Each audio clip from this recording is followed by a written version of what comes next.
जय श्री कृष्ण मित्रों, प्रिय श्रोताओं। श्री कृष्ण ने पक्षीराज गरुड़ को बताया कि महाप्रलय 2025 में होगा। महाकुंभ में सभी भक्त हो जाएं सावधान मित्रों। एक समय की बात है जब पक्षीराज गरुड़ आकाश में अपने विशाल पंख फैलाए पृथ्वी का नजारा कर रहे थे। उनकी तेज दृष्टि हर कोने को देख रही थी।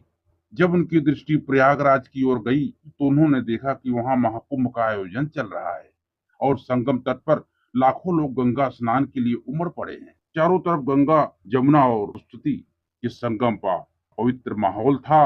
वह दृश्य अविस्मरणीय और भव्य था, जहाँ पर जप, तप और भक्ति की गूंज वातावरण को पवित्र बना रही थी।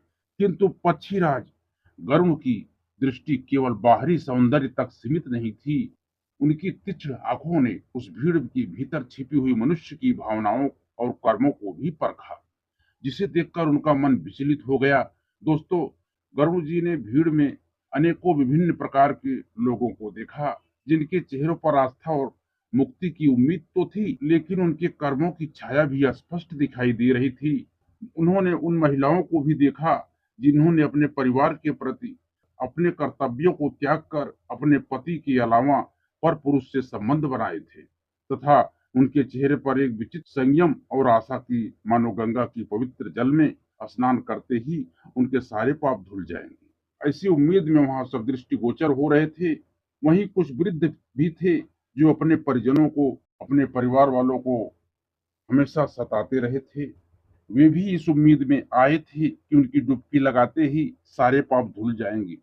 पक्षीराज गरुड़ ने उन धोखेबाज व्यापारियों और भ्रष्ट अधिकारियों को भी देखा जिन्होंने अपने अनैतिक कर्तव्यों और साधनों से आजीवन गरीबों तथा लाचारों को ठगा था।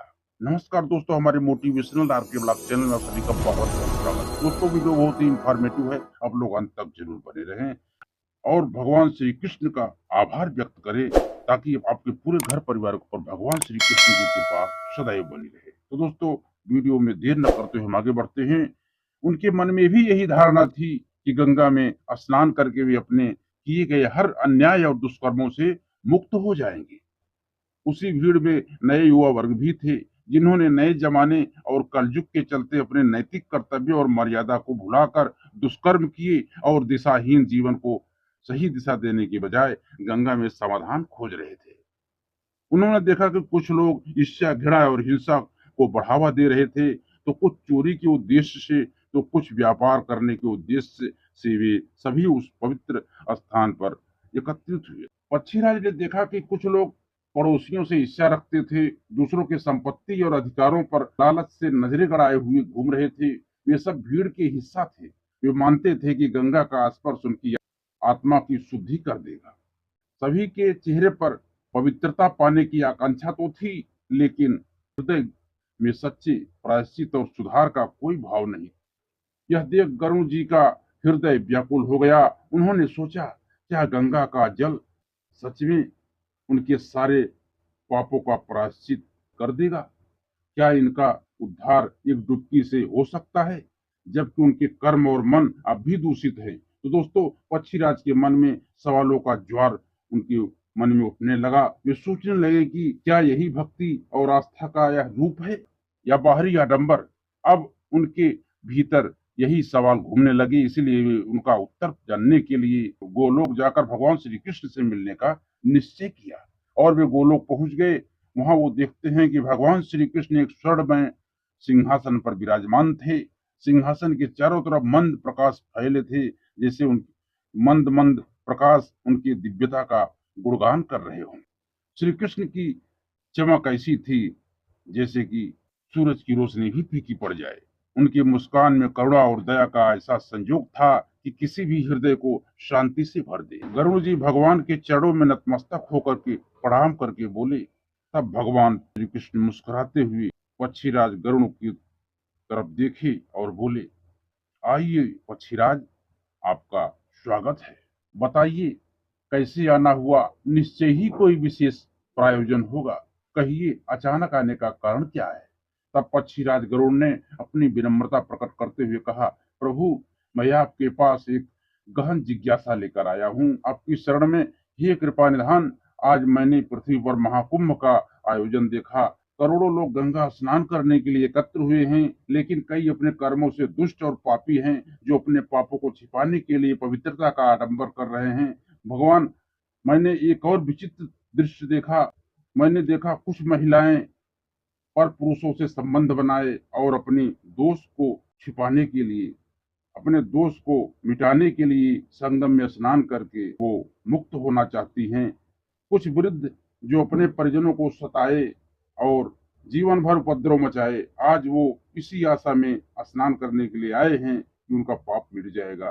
कुछ व्यापारी जो धोखेबाज भ्रष्ट अधिकारी हैं, वे सभी इसी मुक्ति की आशा से आए हैं।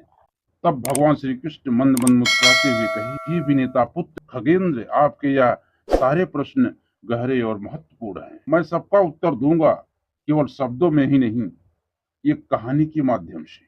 मैं आपको एक कथा सुनाता हूँ। इसमें पाप, प्रायश्चित और मुक्ति का वास्तविक अर्थ छिपा है। इस कथा को ध्यान पूर्वक सुनो, क्योंकि हम तुम्हारे सारे सवालों के जवाब इस कथा में दे देंगे, जिससे समस्त मानव जाति का कल्याण होगा। तब गरुड़ जी ने कहा, हे मधुसूदन, आप सुनाइए, हम बहुत ही ध्यान पूर्वक सुनेंगे। आपकी वाणी मेरे लिए पवित्र मार्गदर्शन है।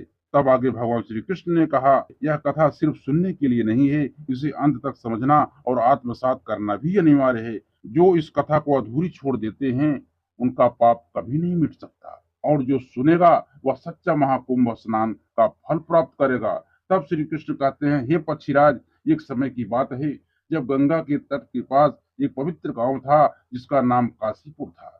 उस गांव में एक ब्राह्मण सत्यप्रकाश अपनी पत्नी के साथ रहता था और बहुत ही नियम धर्म से वह भगवान का भक्ति करता था। महाकुंभ का आयोजन में सभी लोग जा रहे थे, वह भी जा रहा था। तो वहां कुछ ऐसा दुष्ट व्यापारी थे जो भ्रष्ट अधिकारी थे, वो भी जा रहे थे और इस भक्त का मजाक उड़ाया कि चलो अपना पाप धो लो पंडित जी। तो पंडित जी ने कहा, पाप इस प्रकार से नहीं धुलते हैं, पाप सत्कर्मों से धुलते हैं।